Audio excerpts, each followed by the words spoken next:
Nagliwanag ang muka ng 11 taong gulang na si Leroy nang masilaya niya ang paparating na si Tomas. Si Tomas ang nag-iisa niyang kaibigan simula nang maulila na siya sa buhay at manirahan sa kagubatan. Nakaupo si Leroy sa nakausling ugat ng matandang puno. Nasa kaliwa niya ang bahay na siya ang gumawa. Para sa kanya ay tahanan ng matatawag ang pinagtagpi-tagping sako at dahon ng anahaw. Nang makalapit si Tomas kay Leroy, ay umupo ito sa tabi niya at inilipag nito ang dala nitong aklat sa hita nito at nakangiting tumingin sa kanya. Akala ko, Tomas, hindi ka na darating eh. Malapit na kasing gumabi, kaya naisip ko na baka bukas ka na lang pupunta dito. Pwede bang hindi kita puntahan dito, Leroy? Siyempre, hindi pwedeng hindi kita turuan na magbasa, no?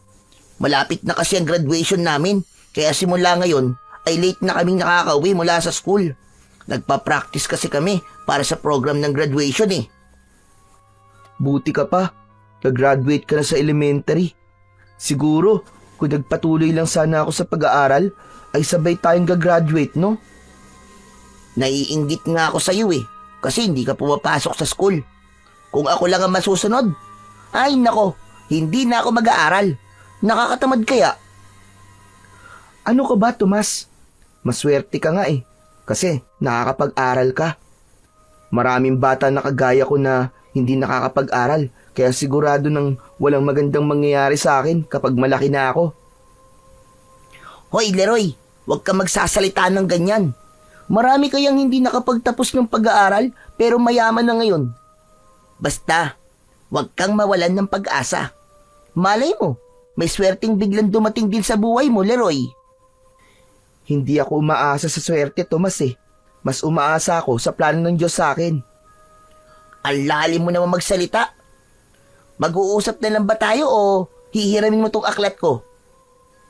Bahagyang natawa si Leroy. Kinuha na niya ang aklat ni Tomas sa school. Binuklat niya yon at naghanap siya ng isang kwentong nakapaloob sa aklat. Habang nagbabasa siya, ay umakyat naman sa isang puno ng bayabas si Tomas upang kumuha ng mga hinog na bunga. 2 taon ang nakakaraan, ay gaya rin ni Tomas si Leroy. Nag-aaral siya at meron siyang nanay at tatay na nag-aalaga sa kanya. Nakatira sila sa isang maliit na kubo. Hindi man sila mayaman, ay masaya sila bilang isang pamilya. Palagi siyang inaasikaso ng nanay niya, habang ang tatay naman niya ay kinikwentuhan siya ng kung ano-ano bago sila matulog. Ngunit ang simple at masayang buhay ni Leroy ay naglaho ng isang gabi dahil umatake ang mga aswang sa baryo nila. Namatay sa pag-ataking yon ang kanyang mga magulang. Ang masaklap pa, wala siyang kaalam-alam na nakasangla sa bangko ang lupang kinatatayuan ng bahay nila. Nang kunin na yon ng bangko, ay para siyang pinagkaitan ng tadhana. Nawala na nga ang mga magulang niya sa murang edad, ay nawalan pa siya ng tirahan. Walang kilalang ibang kamag-anak si Leroy at wala siyang ibang mapupuntahan, kaya nagdesisyon siyang mamalimos at manirahan na lamang sa gubat. Sa gubat ay walang magpapaalis sa kanya. Yun nga lang, dahil wala siyang permanenteng tirahan, ay itinuring siyang palaboy ng mga tao sa baryo nila. Naputol ang pagbabasa ni Leroy nang biglang tumabi si Tomas sa kanya. Nakalagay sa laylayan ng damit nito ang mga hinog na bayabas. Binigyan siya nito ng isa at sabay silang kumain. Buti pa dito, walang nangaaway sa akin. Alam mo, sa school at sa baryo, ang dami-daming nangaaway sa akin. Tomas, bakit ka ba nila inaaway? Ang bait-bait mo kaya? Kasi, akala nila mayabang ako porket anak ako ng kapitan ng baryo natin. Hindi ko alam kung inggit ba sila sa akin o kung ano. Pero wala naman akong pakialam sa kanila. Basta, wala akong ginagawang masama. Pero alam mo, Tomas, natutuwa ako na wala kang kaibigan sa baryo. Kasi kung meron, Malamang, hindi mo na ako mapapansin. E di sana mag-isa na lang ako dito sa gubat at walang nagpupunta rito para makipaglaro sa akin. Sa puntong yon ay naalala ni Leroy kung paano sila naging magkaibigan ni Tomas. Umaga noon at abala siya sa pangangalakal ng basura.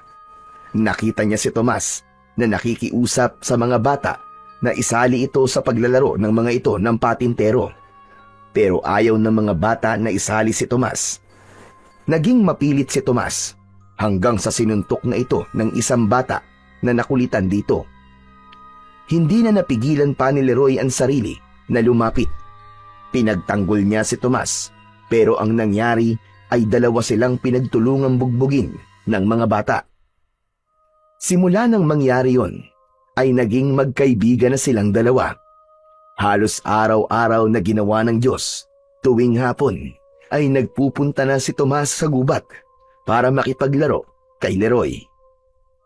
Kapag wala naman itong pasok sa paaralan, ay halos maghapon silang magkasama. May mga pagkakataon din na nagdadala si Tomas ng pagkain para sa kaibigang si Leroy. Kaya sa murang edad ni Leroy ay natuto na agad siyang magpahalaga ng isang pagkakaibigan. Napalingon si Leroy kay Tomas nang malalim itong huminga.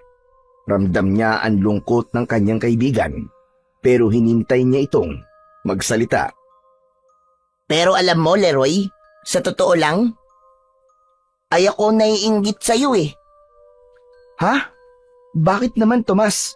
Ano namang ikaiinggit mo sa isang palaboy na kagaya ko? Eh kasi malaya ka.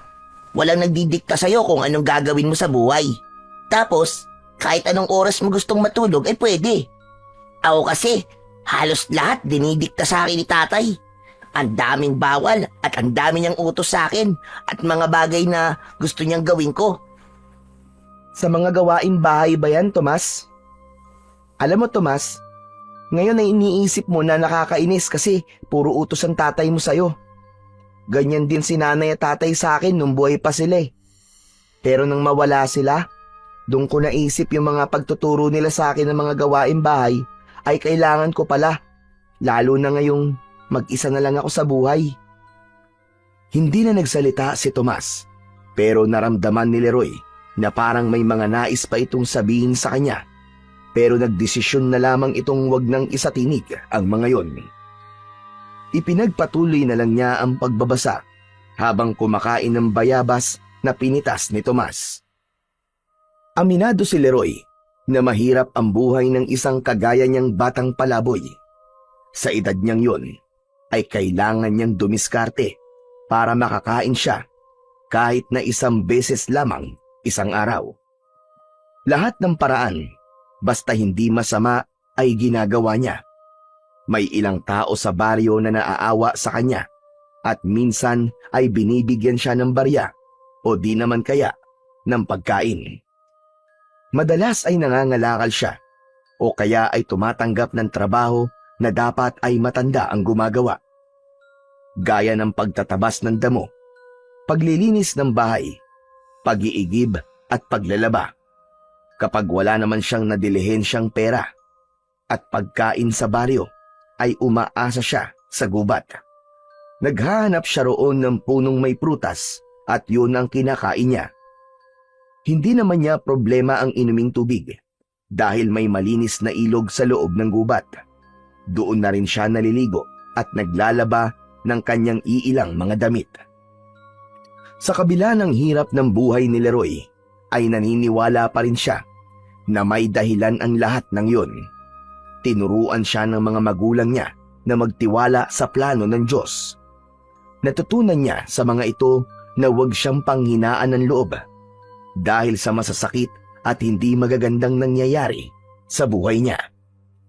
Malakas ang paniniwala niya na balang araw ay maiintindihan niya kung bakit kailangan mawala ang mga magulang niya ng ganun kaaga at kung bakit kailangan niyang mabuhay ng mag-isa. Isang umaga ng Sabado, lumabas si Leroy ng gubat na may dalang isang sako kung saan inilalagay niya ang mga basurang nakakalakal niya. Pagdating sa baryo, ay sinimulan na niya kagad ang paghahanap ng mga basurahan at mga bagay na pwede niyang ibenta sa junk shop, gaya ng bakal, bote at plastik. Nagbabahay-bahay din siya at nagtatanong siya kung meron bang mga gamit ang mga ito na hindi na kailangan na pwede niya ring ibenta sa junk shop. Habang abala si Leroy sa pagkalkal sa isang basurahan, ay nagulat siya nang may biglang tumapik sa likod niya. Nang lumingon siya, otomatiko siyang napangiti nang malaman na ang kaibigan niya palang si Tomas yun.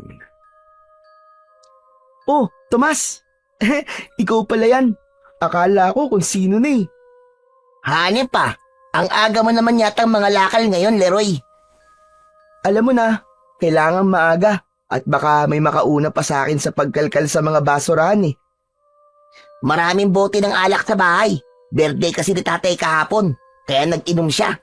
May natira pang handa, kaya bibigyan kita. "Wow, talaga? Hindi ko tatanggihan yan, Tomas. Salamat ah." Matapos yun, ay inaya na si Leroy ni Tomas na magtungo sa bahay nito. Habang naglalakad sila, ay hindi maiwasan ni Leroy na isipin na sa kabila ng lahat ay maswerte pa rin siya dahil may kaibigan siyang kagaya ni Tomas. Sigurado siya na kung hindi sila nito naging magkaibigan, ay mas magiging malungkot ang buhay niya. Malaking bagay para sa kanya na may isang batang kagaya niya na nakikipag-usap sa kanya at hindi siya iniiwasan nang dahil lamang sa isa siyang palaboy. Nang nasa harapan na ng bahay ni na Tomas sina Leroy, ay sandali siyang napahinto. Kumpara sa ibang bahay sa baryo, ay mas malaki ang bahay ni na Tomas. Gawa yon sa semento at ang bubong ay yero. May isang puno ng mangga sa harapan na may nakasabit na duyan na gawa sa gulong. Napalingon si Tomas kay Leroy at napakunot ang noo nito. Ano pang tinatayo-tayo mo dyan, Leroy? Tara na sa loob. Kasi, sigurado ka bang papapasukin ako sa bahay nyo? Bakit naman hindi? Ang dumi-dumi ko kasi, Tomas eh. Baka makita ako ni Kapitan Mauricio tapos mapagalitan ka pa. Ano ka ba naman, Leroy? Hindi yun magagalit sa'yo kasi wala ka namang ginagawang masama. Saka, wala si tatay ngayon. Nagpunta siya sa barangay hall kasi may meeting yata sila ng mga kagawad. Tara na, huwag ka na mahiya. Hinawakan ni Tomas ang isang kamay ni Leroy at hinila na siya nito papasok sa loob ng bahay nila. May pag-aalinlangan man ay sumunod na lang siya sa matalik niyang kaibigan. Maayos at malinis ang loob ng bahay nila Tomas. Pinaupo siya ni Tomas sa upuang gawa sa kawayan. Oh, diyan ka lang ha. Ikukuha lang kita ng pagkain sandali. Hintayin mo ako dyan. Nakangiting tumango si Leroy. Nagtungo sa kusina si Tomas at hindi nagtagal ay may dala na itong isang pinggan na may pansit at tinapay. May dala rin itong isang basong tubig. Inabot nito yon sa kanya at agad siyang nagsimulang kumain dahil ang totoo ay gutom na talaga siya dahil kagabi pa siya hindi kumakain. Oh, Leroy, bago ka umuwi, ipagbabalot pa kita para may pagkain ka rin mamaya. Salamat talaga, Tomas ha. Sobrang bait mo sa akin. Mabait ka rin naman sa akin eh. Habang kumakain, ay napansin ni Leroy ang isang litrato na nakasabit sa dingding. Sa litrato ay naroon ang isang babae na may kargang bata. Inginuso ni Leroy ang litrato kay Tomas. Tomas, pwede magtanong? Yun ba ang nanay mo? Magkamukha pala kayo. Ah, oo. Ako nga yung baby na karga-karga niya. Pero Tomas, nasaan pala siya ngayon? Kasi si Kapitan Mauricio lang palagi ang nakikita ko. Ay, oo nga pala no. Hindi ko pa pala naikikwento sa'yo. Matagal lang patay si nanay. 5 taon pa lang yata ako nun eh. Nagkasakit siya tapos hindi na naagapan. Sorry at natanong ko pa. Parehas na pala tayong walang nanay, Tomas. Pero mas lamang pa rin ako sa'yo kasi wala na rin akong tatay. Natawa si Tomas sa biro na yon ni Leroy. Napansin kasi ni Leroy na biglang nalungkot ang kaibigan niya nang mapag-usapan nila ang nanay nito, kaya naisipan niyang magbiro. Oo nga pala. Baka makalimutan ko pa. Yung mga bote ng alak, kukunin ko lang sa likod Nasaan nga pala yung sako mo? Para doon ko na lang ilalagay ng diretsyo. Nandun sa labas, Tomas. Pero ako nang kukuha. Nakakahiya naman sa'yo. Pinakain mo na nga ako tapos ikaw pa ang gagawa nun. Ano ka ba naman? Ayos lang yun. Kumain ka lang dyan. Tapos, kung gusto mo pa ay kumuha ka na lang dun sa kusina. Marami pang pansit dun. Sayang naman kung mapapanis lang. Lumabas na si Tomas ng bahay habang si Leroy ay naiwan sa sala na kumakain ng pansit at tinapay. Dahil sa gutom, ay mabilis niyang naubos ang mga yon.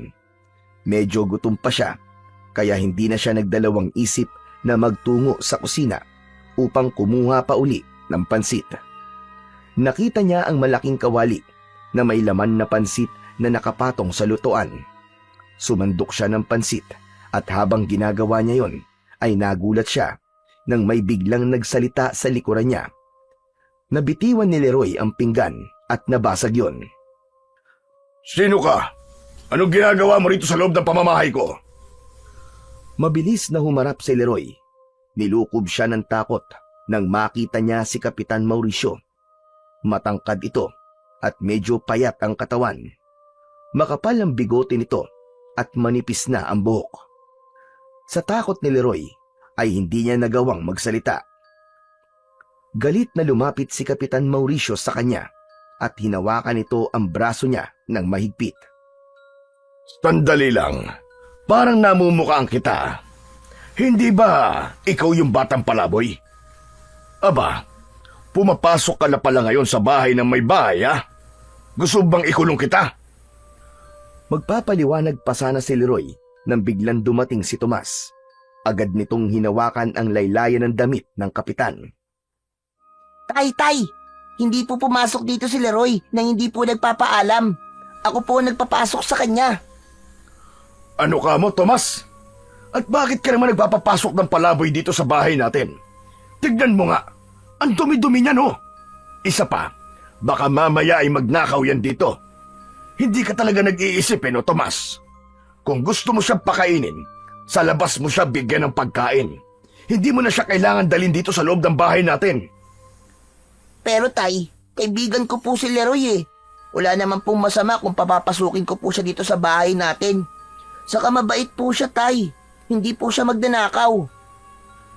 Nakikipagkaibigan ka sa isang palaboy? Pambihira ka naman, Tomas. Ang dami-daming bata dito sa baryo. Bakit hindi ka sa kanila makipagkaibigan? Napayuko si Tomas sa tanong na yon ng tatay nito. Naramdaman naman ni Leroy na hindi yun kayang sagutin ni Tomas, kaya nahinuha niyang hindi pa alam ni Kapitan Mauricio ang ginawa ng mga bata sa baryo sa anak nito. Kapitan, mawalang galang na po. Alam ko po ang dahilan kung bakit hindi po nakikipagkaibigan si Tomas sa mga bata po dito. Palagi po kasi siyang inaaway ng mga bata dito sa baryo. Kasi iniisip po nila na mayabang siya porket anak po siya ng kapitan. Tumahimik ang palaboy ka, Hindi ikaw ang kinakausap ko. Tay, totoo po ang sinasabi niya. Lahat po ng bata dito inaaway po ko at ayaw po nila akong isali kapag naglalaro po sila. Si Leroy po nagtanggol sa akin nung isang beses pong inaway po ako ng mga bata, kaya po naging magkaibigan kaming dalawa. Sandaling natahimik si Kapitan Mauricio. Tila tinitimbang nito ang mga nalaman nito. Hindi nagtagal ay isang malalim na paghinga ang pinakawalan nito. Tumingin ito kay Leroy. Ikaw, umuwi ka na kung may bahay ka pa. Opo, pasensya na rin po kung nabasag ko po ang pinggan nyo. Tomas, alis na ako . Salamat ulit sa pansit at tinapay. Napapahiyang lumabas si Leroy sa bahay ni na Tomas. Kinuha niya ang sako sa labas na may lamang mga bote ng alak. Inabahan siya para kay Tomas dahil baka pagalitan o paluin ito ng tatay niya. Pero naiintindihan niya kung bakit tutol si Kapitan Mauricio na maging magkaibigan sila ni Tomas. Wala naman sigurong magulang ang gugustuhin na isang pulubi o palaboy ang kalaro ng anak nito. Matapos mga lakal, ay nagtungo na si Leroy sa junk shop upang ipagbenta ang mga kalakal na nakuha niya sa araw na yun. Alam niya na malaki-laki ang kikitain niya dahil sa dami ng bote ng alak na ibinigay ni Tomas. Tama ang hinala niya dahil naka-100 piso siya. Masaya na siya kapag ganon ang kinikita niya sa pangangalakal dahil para sa kanya ay malaking halaga na yon. Habang naglalakad si Leroy ay iniisip niya kung bigas ba o tinapay ang bibilhin niya. Naisip niya na tinapay na lang dahil kung bigas pa ay poproblemahin pa niya ang ulam. Papunta na sana siya sa isang tindahan nang mapansin niya ang mga batang tila may pinagkakaguluhan. Nakuha nun ang pansin ni Leroy at medyo lumapit siya sa mga bata. Hindi makapaniwala si Leroy nang makita niya ang isang matandang lalaki na may mahabang puting buhok at mahabang balbas at bigote na puro puti na rin ang pinagkakatuwaan ng mga bata. May kumukurot dito at itinutulak ito. Sa tuwing tatayo ang matandang lalaki ay bigla itong itutulak ng mga bata at kapag muli itong napaupo sa lupa ay lumalakas ang tawanan ng mga bata. Kahit hindi kilala ni Leroy ang matandang lalaki, ay hindi yon naging dahilan para hindi niya ito tulungan. Matapang siyang lumapit sa matandang lalaki at itinulak niya isa-isa ang mga batang naroroon. Ano? Nilaban kayo? Kahit marami kayo, hindi ako natatakot sa inyo. Tinawanan lang siya ng mga bata at umalis na ang mga ito na parang walang nangyari. Dinaluhan naman ni Leroy ang matandang lalaki at mas lalo siyang naawa nang makita niya ang mga sariwang sugat sa siko at braso ng matanda. Bakas sa mukha nito ang labis na hirap. Naku, tatang, ayos lang po ba kayo?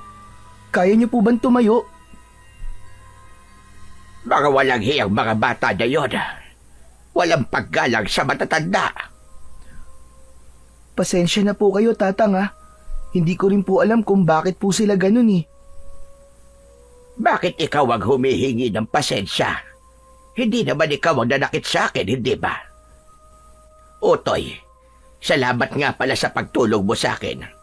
Abay kung hindi ka dumating, baka hindi na ako tinigilan ng mga salbahing bata na yon. Dinampot ng matandang lalaki ang isang bagay na noon lang nakita ni Leroy. Para yung isang malaking sungay na kulay puti na ang dulo ay matulis.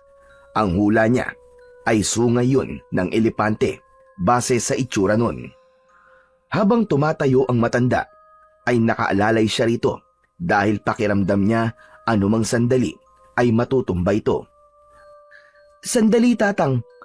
Saan po ba kayo nakatira? Gusto niyo po ba iatid ko na po kayo sa inyo? Sana nga ay meron pa akong bahay na mauuwian.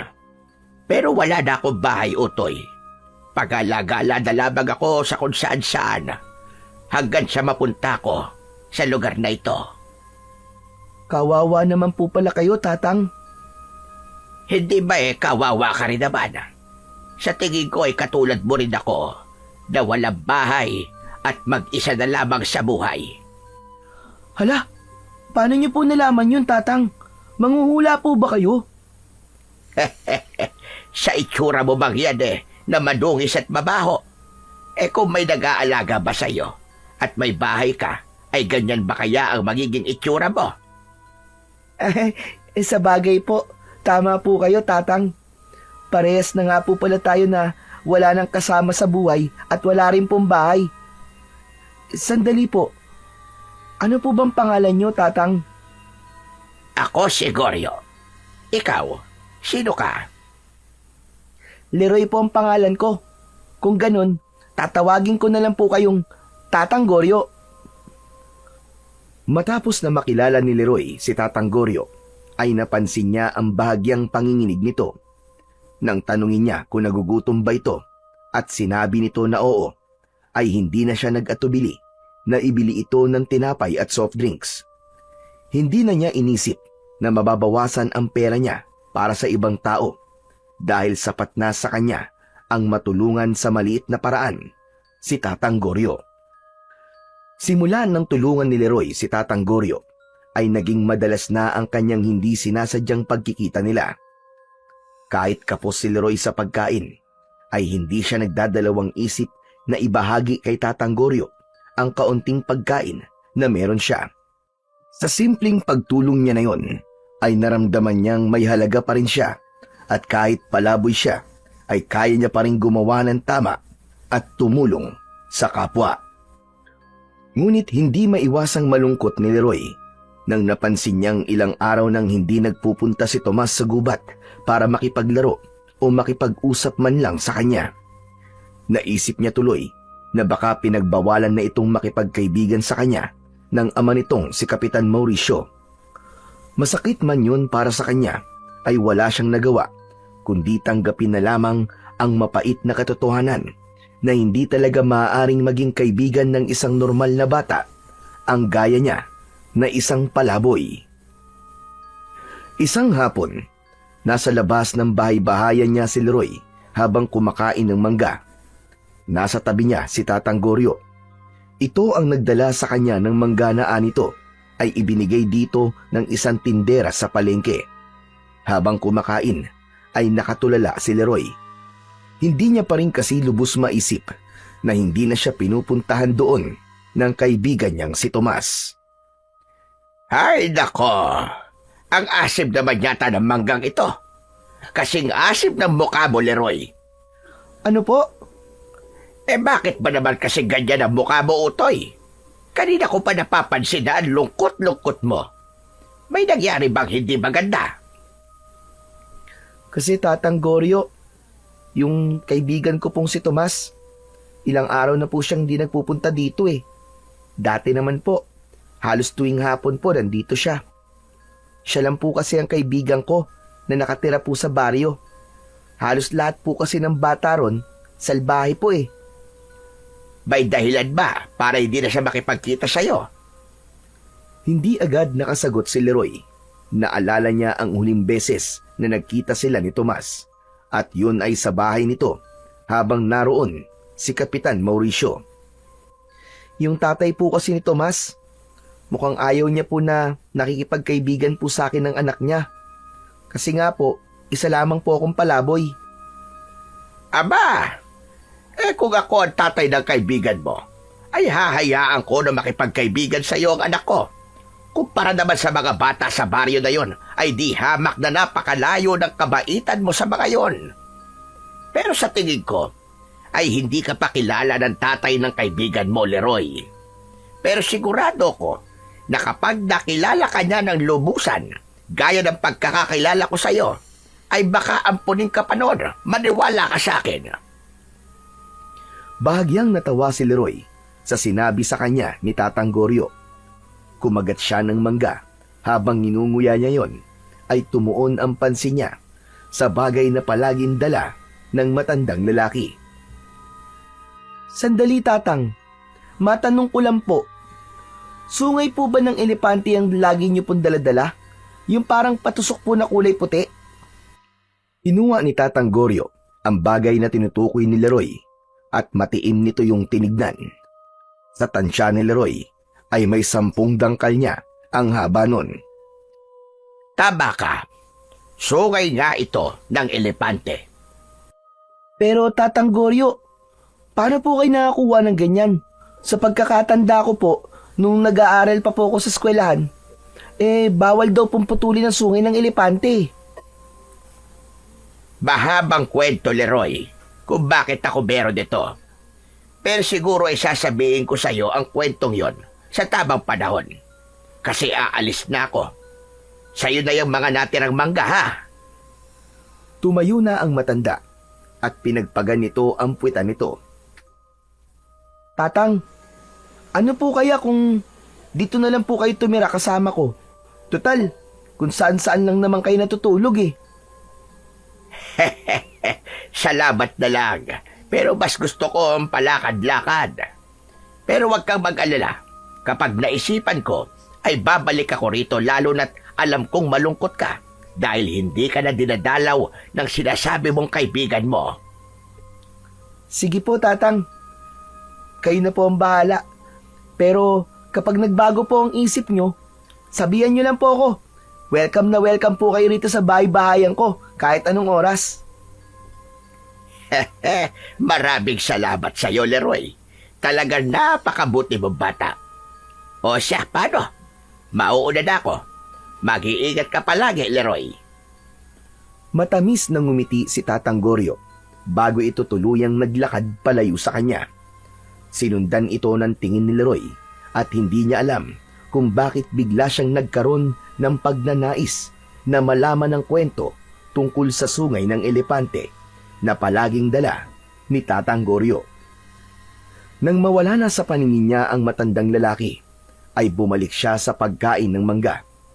Habang nakatanaw siya sa malayo, ay hindi niya naiwasang maalala si Tomas. Gustuhin man niya na puntahan ito sa bahay nito, ay natatakot naman siya na baka makita siya roon ni Kapitan Mauricio.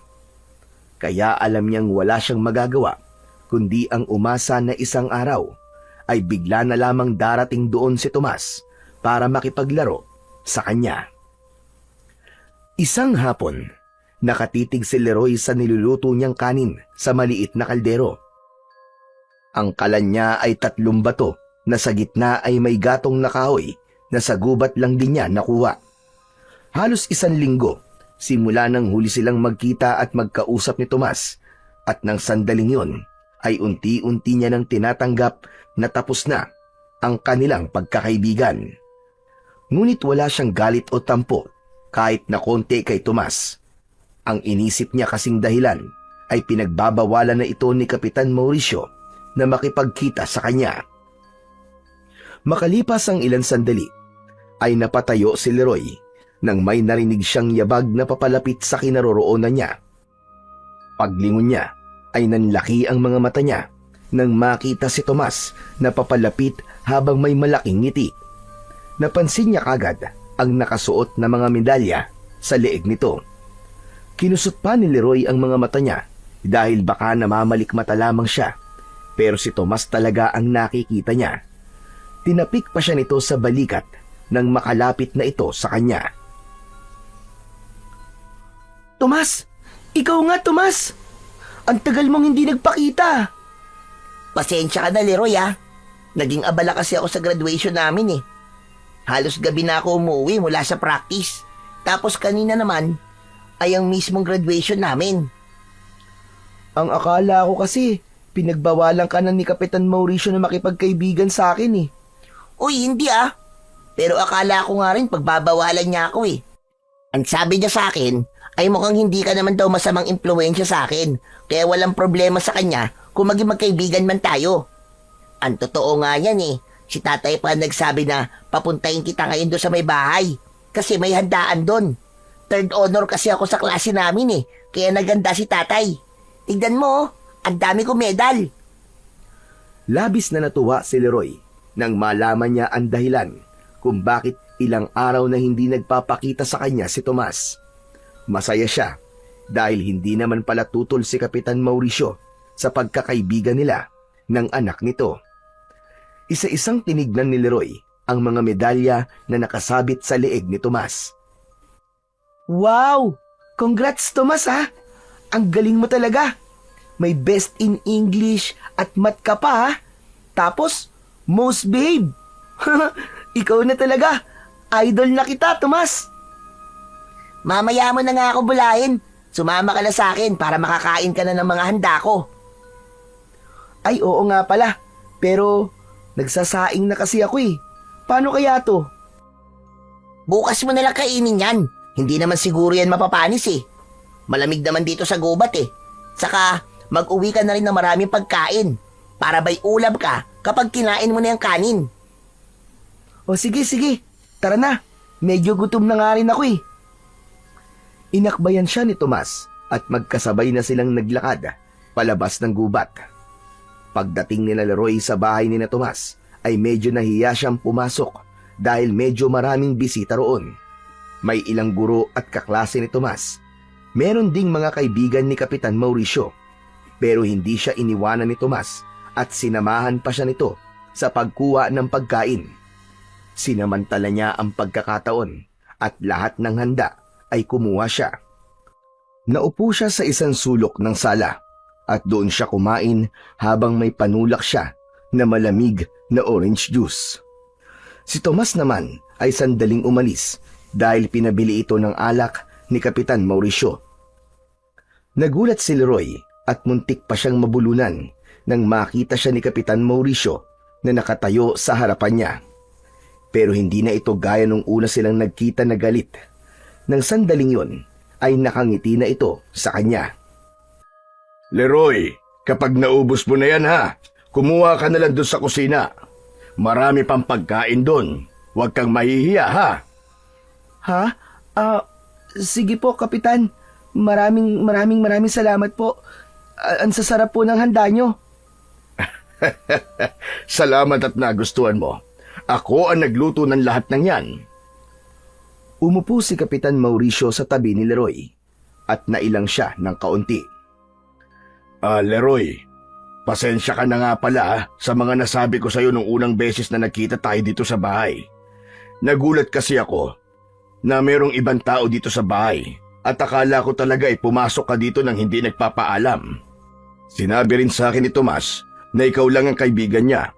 Inamin na rin niya sa akin na totoong inaaway siya ng mga bata rito sa baryo.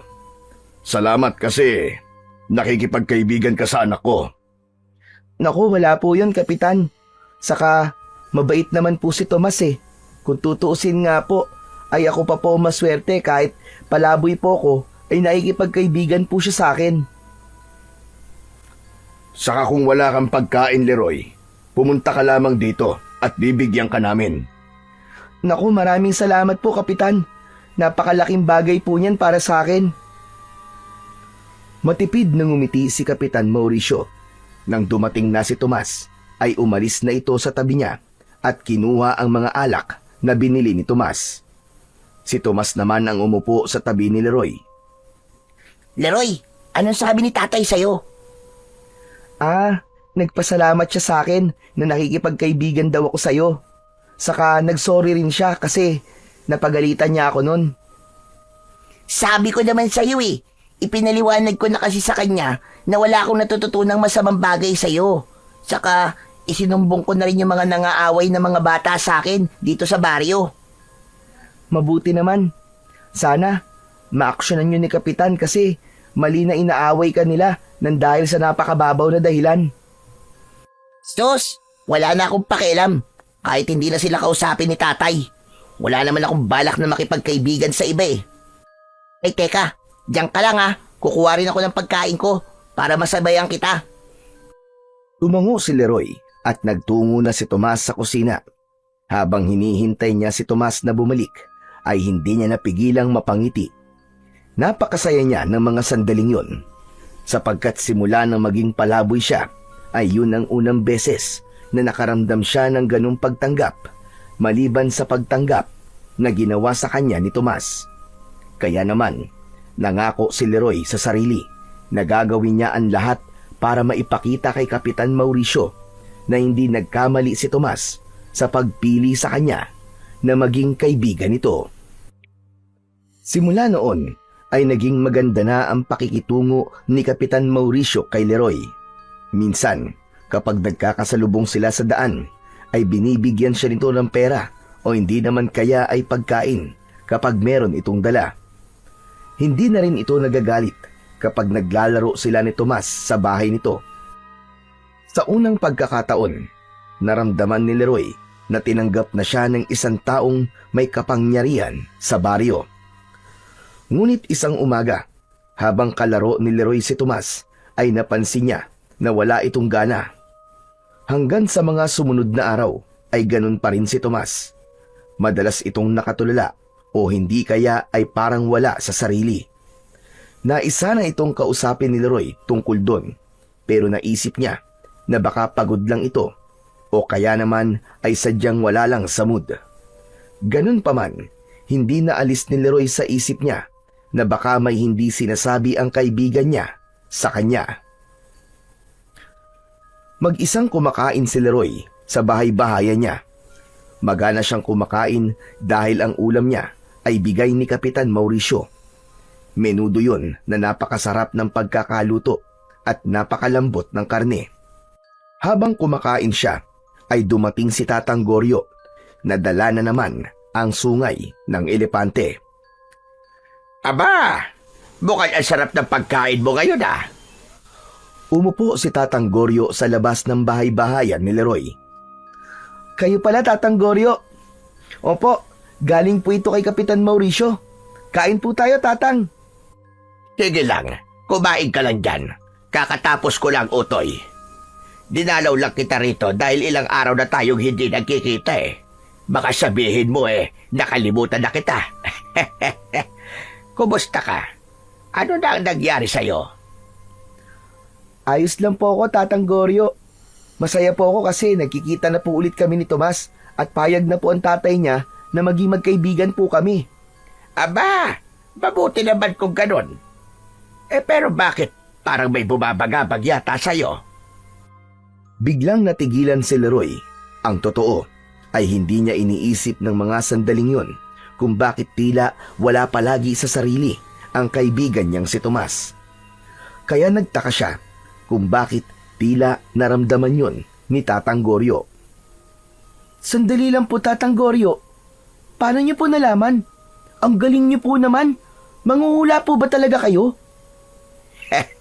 Sa tanda kong ito ay marami na akong karanasan at marami na akong nakilalang iba't ibang tao. Ang mga bata na gaya mo ay madaling mabasa ang emosyon. Ngayon sabihin mo sa akin, ano bang bumabagabag sa'yo, Leroy? Si Tomas po kasi, Tatang Goryo, yung kaibigan ko. Napapansin ko po kasi na parang palagi po siyang wala sa sarili nitong mga nakaraang araw. Parang meron po siyang problema na hindi niya po sinasabi sa akin. Nahihiya ka bang kausapin siya tungkol sa bagay na yan? Ganun na nga po, Tatang Goryo. Tama po kayo. Hayaan mo lang muna siya. Sabi mo nga ay magkaibigan kayo, hindi ba? Siguro kapag handa na siya, ay siya na mismo ang kusang magsasabi sa'yo kung ano ba talaga ang kanyang problema. Kahit paano ay gumaan ang pakiramdam ni Leroy sa sinabing yun ni Tatang Goryo. Napagtanto niya na kung meron nga talagang problema si Tomas, ay ito mismo ang magsasabi sa kanya dahil siya lang ang nag-iisa nitong kaibigan. Pagsapit ng gabi, ay inayos na ni Leroy ang higaan niya. Lahat ng gamit na meron siya ay mula pa sa dati nilang bahay. Inilatag niya sa loob ng bahay-bahayan niya ang banig. Inilagay niya ang unan. Humiga na siya at ibinalot na niya ang sarili sa kumot. Patagilid siyang humiga at saka siya pumikit. Tuwing matutulog na siya sa gabi, ay hindi niya naiiwasang malungkot sapagkat palagi niyang naaalala nung panahon na buhay pa ang mga magulang niya. Palagi siyang natutulog na pinapagitnaan ng kanyang nanay at tatay. Pero simula nang mawala ang mga ito, wala na siyang pagpipilian kundi ang palaging matulog ng mag-isa. Ngunit biglang nagbukas ang mga mata ni Leroy nang makarinig siya ng kaluskos sa kung saan. Napabalikwat siya ng bangon nang may umangil na parang isang mabangis na hayop. Pilit niyang inaaninag ang madilim na kapaligiran. Sa tagal niya sa gubat na yun, ay noon lang siya nakarinig ng ganong uri ng pag-angil.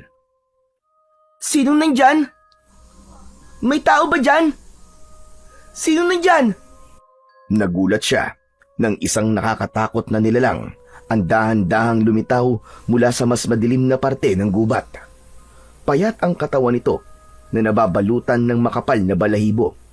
Mahaba ang mga kuko ng nilalang at may matutulis na mga pangil. Ang mga mata nito ay pulang-pula at tila gutom na gutom ito habang nakatingin sa kanya. Doon napagtanto ni Leroy na isang aswang ang naturang nilalang. Ngunit sa halip na matakot, ay galit ang naramdaman ni Leroy pagkakita sa aswang. Bumalik sa alaala niya ang pagpatay ng mga aswang sa kanyang mga magulang. Walang pag-aalinlangan na dinampot niya ang kutsilyong palagi niyang itinatago sa ilalim ng kanyang unan at sumugod siya sa aswang. Ngunit mabilis ang aswang at naiwasan nito ang pag-unday niya ng saksak dito. Hinawakan ng aswang ang braso ni Leroy at naagaw nito ang kutsilyo. Itinapon nito yun sa malayo. Sinunggaban siya ng aswang at natumba siya sa malamig na lupa. Hinawakan ng aswang ang mga kamay niya habang nasa ibabaw niya ito. Nanginig ang katawan ni Leroy nang maisip niya na baka yun na ang katapusan niya. Kahit naman mahirap ang buhay niya, ay hindi pa niya ninais na mamatay. Pero sa pagkakataon na yon, pakiramdam niya ay susunod na siya sa mga magulang niya sa kabilang buhay. Hindi na lang nagsalita si Leroy. Unti-unting lumapit ang malaking mukha ng aswang sa mukha niya. Ngunit nagulantang siya nang mabilis na nagbago ang mukha ng aswang hanggang sa maging si Tatang Goryo na ito. Tumatawang umalis si Tatang Goryo sa ibabaw niya. Inilahad nito ang isang kamay para tulungan siyang tumayo, pero umupo siya sa lupa at umatras. Lumayo ka! Lumayo ka sa akin! Aswang ka! Aswang! Hindi ako aswang, Leroy. Maniwala ka. Anong hindi aswang? Kitang-kita ko! Ikaw ang aswang na umatake sa akin! Kung aswang ako, ay dapat patay ka na ngayon at kinain ko na ang lamang loob mo. Sinubukan lang kita, Leroy. Gusto ko makita kung may potensyal ka bang makipaglaban sa mga kampon ng kadiliman. Hindi pa rin nakumbinsi si Leroy sa sinabing yon ng matandang lalaki. Kahit bata pa siya, ay hindi siya kagad naniniwala sa sinasabi nito dahil nakita mismo ng mga mata niya na isa itong aswang. Ay, nako! Bakit ba kasi ganung paraan pang naisip ko para subukan ka? Leroy, panahon na siguro para sabihin ko sa'yo kung sino o ano talaga ako. Leroy, ako ay isang ermitanyo na may kapangyarihan na ibinigay sa akin doon ng isang diwata. May kakayahan akong magbago ng anyo na parang ganito. Labis na nagimbal si Leroy nang magpabago-bago ng anyo si Tatang Goryo. Naging isang binata ito, sunod ay matandang babae. Muli itong naging aswang at sa huli ay bumalik na ito sa totoo nitong anyo bilang isang matandang lalaki. Hindi siya makapaniwala na may tao na kaya yung gawin. O ano? Naniniwala ka na ba na hindi ako aswang? Medyo naniniwala na po. Pero bakit niyo po ako inatake? Akala ko po ipapatayin niyo na po ako eh. Gaya ng sinabi ko sa iyo kanina, gusto kitang subukin kung kaya mo bang makipaglaban. At nakita ko na handa ka, Leroy. Ano ang nag-udyok sa iyo na lumaban imbis na tumakbo o matakot? Sandaling natahimik si Leroy dahil ang totoo ay hindi pa niya kayang ikwento sa iba ang mapait na bahagi na yon ng nakaraan niya. Pakiramdam niya kasi kapag sinabi niya yon sa iba ay mabubuksan muli ang sugat sa kanyang puso. Pero naisip niya na sa pagkakataon na yon ay mas mabuting sabihin niya yon kay Tatang Goryo upang malaman nito ang sagot sa tanong nito. Isang malalim na paghinga ang pinakawalan ni Leroy. Tumayo na siya at diretsong tumingin kay Tatang Goryo. Ang totoo po kasi niyan, Tatang Goryo. Pinatay po kasi ng mga aswang ang nanay at tatay ko. Kaya po ako naging palaboy ay dahil po sa pangyayaring yun. Kaya po nung makita ko po kayo kanina na nasaan yung aswang, hindi po ako natakot. Galit po ang naramdaman ko. Kasi nang dahil po sa mga aswang, ay nawalan po ako ng mga magulang sa murang edad. Ngayon ay naiintindihan ko na. Hindi lang pala tapang ang ipinakita mo kanina, kundi may kasama ring galit. Nauunawaan ko ang nararamdaman mo, Leroy. Hindi masamang magalit dahil tao ka. Ngunit tandaan mo na hindi rin magandang magpalamon ka sa galit. Masakit, pero pagtanggap ang kailangan natin sa tuwing may mga bagay na nangyayari na hindi ayon sa ating kagustuhan. Ang dami niyo naman pong sinasabi, Tatang. Pero hindi niyo pa rin po sinasagot ng tanong ko. Bakit po ba kayo nagpanggap na aswang at tinatake ako? Bakit niyo po ako kailangan subukin? Dahil nakita ko sa aking pangitain na may paparating na dilubyo sa inyong baryo. Isang dilubyo kung saan isang malaking pagsalakay ng mga aswang ang mangyayari. Naririto lamang sa baryo nyo ang kanilang pinuno at isang utos lang niya ay mangyayari na ang bagay na yon. Nakita ko ang pagdanak ng dugo at ang mga nakahanay na mga bangkay ng mga tao. Kung hindi mapipigilan ng pinuno ng mga aswang na naririto, ay malaki ang posibilidad na mangyari ang pangitain na yon. Dumaas ang mga balahibo ni Leroy sa kanyang katawan sa sinabi ni Tatang Goryo. Naiisip pa lang niya na maraming aswang ang aatake sa baryo nila ay may kilabot na siyang naramdaman. Tatang Goryo, sigurado po ba kayo na magkakatotoo po ang pangitain niyong yan? Sigurado ko. Wala pa sa pangitain ko ang hindi nagkakaroon ng katuparan. Maliban na lang kung ito ay mapipigilan. Kung ganun po, Tatang Goryo, ano pong paraan para po mapigilan na mangyari yun? Walang ibang paraan kundi patayin ang pinuno ng mga aswang na nagtatago dito sa inyong baryo. Nararamdaman ko nandito siya at nakikisalamuha bilang isang tao. Wala nga lang akong kakayahan na tukuyin kung sino siya. Pero matutulungan kita sa isang bagay, Leroy. Yun ay ang bigyan ka ng isang mabisang sandata kung sakaling makakaharap mo ang pinuno ng mga aswang. Ano po? Sandali lang po, Tatang. Anong sinasabi niyo po na ako po ang haharap sa pinuno ng mga aswang? Tama ka. Ikaw ang pinili ko, Leroy. Nakita ko ang tapang sa iyong puso at ang busilak mong pagkatao. Yan ang mga katangian na hinahanap ko para sa isang tao na pagkakalooban ko ng sungay ng elepante. Napatingin si Leroy sa sungay ng elepante na hawak ni Tatang Goryo, ngunit wala roon ang kanyang atensyon. Bakit po ako? Bata pa lang po ako, Tatang eh. Kanina nga po muntik na po akong mapatay. Tapos, ang gusto niyo po makipaglaban pa ako sa pinuno ng mga aswang. Ayoko po, Tatang Goryo. Maganap na lang po kayo ng iba na mas karapat dapat po kaysa sa akin. Hindi lang ako ang pumili sa iyo, kundi maging ang sungay ng elepante. Kailanman ay hindi ito nagkakabali ng taong hahayaan itong gamitin ito. At wala sa edad o kasarian ang pagiging tagapagtanggol. Nasa laman yan ng puso at malinis na hangarin. Maniwala ka sa akin, Leroy. Ikaw ang makakapigil na mangyari ang dilubyong nagbabadyang mangyari sa inyong baryo. Iniabot ni Tatang Goryo sa kanya ang sungay ng elepante, ngunit hindi niya yon tinanggap. Pero Tatang Goryo, kung papayag po ako, paano ko naman po magagamit ang sungay ng elepante sa pakikipaglaban? Ito ay hindi nagmula sa isang normal na elepante lamang. Ito ay sungay ng elepante na alaga ng isang makapangyarihang diwata. Bukod sa kapangyarihan na magbago ng anyo, ay ipinagkaloob din niya ito sa akin upang ibigay sa mga taong karapat-dapat.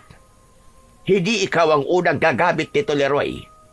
Marami na akong pinagkalooban ng sungay na elepante na ito at lahat sila ay nagtagumpay sa kanilang misyon. Kaya kung ayaw mong bumagsak ang baryo nyo at pagharian ito ng mga aswang, ay tatanggapin mo ang sungay ng elepante at hahanapin at papatayin mo ang pinuno ng mga aswang na nananahan sa inyong baryo.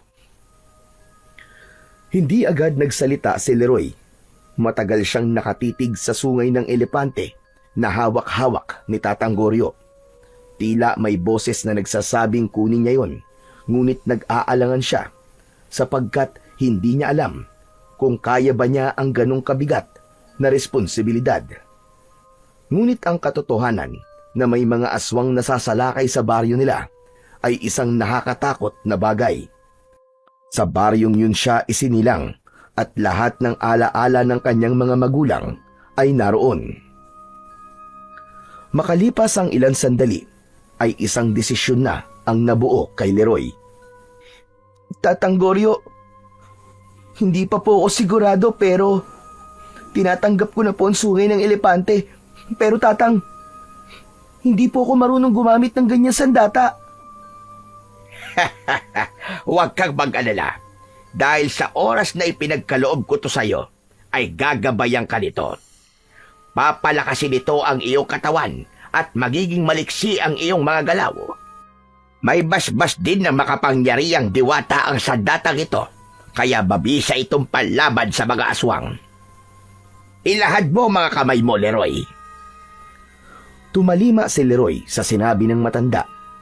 Matapos niyang ilahad ang mga kamay niya, ay maingat na ipinatong ni Tatang Goryo ang sungay ng elepante doon. Nakaramdam ng kakaibang init si Leroy mula sa sungay ng elepante. Dumaloy ang init na yon ng mabilis papunta sa iba't ibang parte ng kanyang katawan. Bilang unang tagapangalaga ng makapangyarihang sungay ng elepante, ipinagkakaloob ko ang sandatang ito sa iyo, Leroy. Naway gamitin mo ito sa tama at mabuti. Ipagtanggol mo ang mga walang laban. Gabayang kanawa ng ating amang lumikha. Matapos yung sabihin ni Tatang Goryo, ay nawala ang bigat ng sungay ng elepante sa mga kamay ni Leroy. Hinawakan niya ang dulo nun at nagkaroon siya ng pakiramdam na parabang alam na kagad niya kung paano yun gamitin. Malaki ang tiwala ko sa iyo, Leroy. Simulan mo nang hanapin ang pinuno ng mga aswang at paslangin mo siya gamit ang sandata na iyong hawak. Hangad ko ang iyong tagumpay, bata. Magsasalita pa sana si Leroy, ngunit tumalikod na si Tatang Goryo at naglakad palayo. Wala na siyang nagawa, kundi sundan ito ng tingin hanggang sa tuluyan na itong nilamon ng kadiliman. Simula ng ipagkaloob ni Tatang Goryo kay Leroy ang mahiwagang sungay ng elepante, ay hindi na muling nagpakita ang matanda sa kanya. Para itong bula na bigla na lamang nawala, na walang iniwang bakas at walang paalam. Ganun pa man, ay buong puso nang tinanggap ni Leroy ang responsibilidad na iniwan ito. Araw-araw siyang pumupunta sa mas malalalim na bahagi ng gubat habang dala ang sungay ng elepante. Sinanay niya ang sarili sa paggamit nun bilang isang sandata. Kasabay ng pagsasanay ni Leroy, ay sinimulan na rin niya ang paghahanap sa pinuno ng mga aswang na nasa kanilang baryo. Tahimik niyang inoobserbahan ang galaw ng bawat isa at lahat ay iniisip niya na maaaring yun ang hinahanap niya. Kahit bata pa siya, batid niyang ang digmaang yun ay hindi lamang laban ng lakas, kundi ng tiyaga at talas ng pakiramdam. Isang hapon, tahimik na nakaupo si Leroy sa labas ng kanyang bahay-bahayan. Hawak niya ang mahiwagang sungay ng elepante at pinagmamasdan niya yon ng matiim. Alam niya na kailangan na niyang malaman kung sino ang pinuno ng mga aswang na nagkukubli bilang tao sa baryo nila. Kailangan niya yung magawa habang hindi pa nangyayari ang pangitain ni Tatang Goryo. Naisa na ni Leroy na makausap si Tatang Goryo, pero hindi pa rin ito nagpapakita sa kanya. Ramdam niya na nais talaga nitong subukan ang lakas at kakayahan niya, kaya hinahayaan lang siya nito sa mga sandaling yon.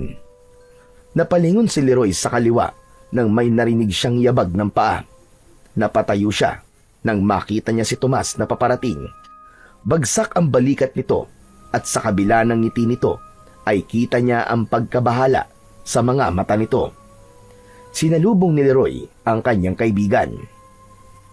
O Tomas, alam mo bang ang dami ng bunga ng puno ng kaimito na malapit sa ilog? Tara, manguha tayo.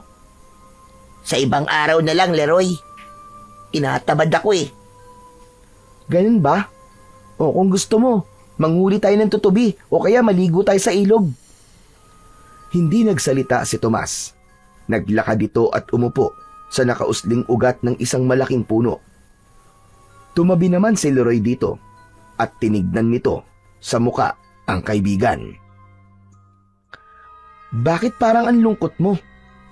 Napapansin ko ilang araw ka ng ganyan ah. May problema ka ba? Kung meron, makikinig ako. Lumingon si Tomas sa kanya. Leroy, umalis ka na rito sa baryo natin. Ano? Bakit naman ako aalis dito, Tomas? Basta, umalis ka na. Magpunta ka sa malayo. Kahit saan, basta malayo rito. Sandali lang, Tomas. Naguguluhan ako sa iyo eh. Ano ba yun? Bakit mo nga ako gustong paalisin? Ano bang nangyayari? Iniwas ni Tomas ang mga mata nito kay Leroy. Hindi na naman ito nagsalita habang si Leroy ay biglang kinabahan sa sinabi ni Tomas. Biglang tumayo si Tomas at humakbang palayo sa kanya. Oh, aalis ka na kagad? Oo, baka tapos na magluto si tatay ng hapunan eh. Leroy, yung sinabi ko pala sa iyo seryoso ko. Umalis ka na rito, Leroy. Ayoko madamay ka dahil kaibigan kita. Ano? Madamay? Saan? Wala nang nakuwang sagot si Leroy sa kaibigang si Tomas. Malalaki ang mga hakbang na naglakad ito palayo sa kanya. Hindi na niya sinubukan pang habulin ang kanyang kaibigan at naiwan siyang nagtataka sa kung ano ang ibig sabihin ni Tomas na ayaw siya nitong madamay. Oras na ng pagtulog ni Leroy, ngunit mailap ang antok sa kanya ng gabing yon. Kahit anong pwesto ang gawin niya sa paghiga, ay hindi niya magawang alisin sa isip niya ang mga sinabi ni Tomas kanina at ang kakaiba nitong ikinilos sa mga nakaraang araw. Nais niya na mabigyan nito ng kasagutan ang mga tanong na gumugulo sa kanya. Hanggang sa sumuko na si Leroy at bumangon na siya. Hindi ako makakatulog hanggang hindi ko nakakausap si Tomas. Kailangan ko siyang puntahan ngayon sa bahay nila. Dala ang sungay ng elepante ay naglakad si Leroy palabas ng gubat. Nagtungo siya sa baryo at ng oras na yon ay sarado na ang karamihan ng mga bahay na nadadaanan niya. Makalipas ang ilang minuto ay nasa harapan na siya ng bahay ni na Tomas. Napansin niya mula sa nakabukas na bintana na bukas pa ang ilaw sa loob, kaya naisip niya nagising pa si Tomas o kaya ay si Kapitan Mauricio. Maraang naglakad si Leroy palapit sa mismong bahay ni na Tomas. Akmang kakatok na sana siya sa pinto nang matigilan siya dahil narinig niya ang boses ni Kapitan Mauricio at Tomas na nag-uusap sa loob ng bahay. Hindi niya alam pero tila may bumubulong sa kanya na pakinggan ang pinag-uusapan ng dalawa. Nagtungo si Leroy sa tabi ng nakabukas na bintana. Yumuko siya upang hindi siya makita ng mga taong nasa loob at doon ay mas malinaw niyang narinig ang usapan ni na Tomas at Kapitan Mauricio. Kailangan niyo po ba talagang gawin to, Tay? Hindi po ba? Mahal na mahal po kayo ng mga tao rito. Dahil simula nang kayo ang naging kapitan dito, ay naging maayos na po ang baryo natin. Ginawa ko yon para makuha ko ang loob nila, Tomas. At huwag mo na akong pipigilan pa sa gagawin ko. Kailangan sumalakay ang mga aswang sa baryong ito upang maging pugad ito ng ating lahi. At bilang ako ang pinuno ng mga aswang, ay kailangan kong gawin ang tungkulin na yon para sa ating mga kauri. Pero Tay, kung sasalakay po dito mga aswang, marami pong mamamatay. Yun ang nararapat, Tomas. Pero hindi lahat ay papatayin ko dahil ang iba ay gagawin kong alipin. Gusto kong maging mas mataas ang lahi natin sa mga tao. Sisimulan ko yon sa baryong ito. Kaya tigilan mo na ako sa kakapilit na huwag ituloy ang aking nais na mangyari. Natigilan si Leroy sa kanyang mga narinig. Pakiramdam niya ay binuhusan siya ng malamig na tubig nang malaman niya mismo sa bibig ni Kapitan Mauricio na ito ang pinuno ng mga aswang na tinutukoy ni Tatang Goryo. Napagtanto niya na kaya siya nahihirapan na malaman kung sino ang pinuno ng mga aswang ay dahil hindi niya inisip na si Kapitan Mauricio yon, dahil tatay ito ng matalik niyang kaibigan. Doon niya napagtanto na kaya wala si Tomas sa sarili nito nung mga nakaraang araw ay dahil nalaman nito ang plano ni Kapitan Mauricio. Kaya siya nito nais umalis ay dahil nais siya nitong iligtas. Base sa narinig niya ay tutol si Tomas sa plano ng kanyang ama. Sa pagsapit ng kabilugan ng buwan, ay mangyayari na ang pagsalakay ng mga aswang, Tomas.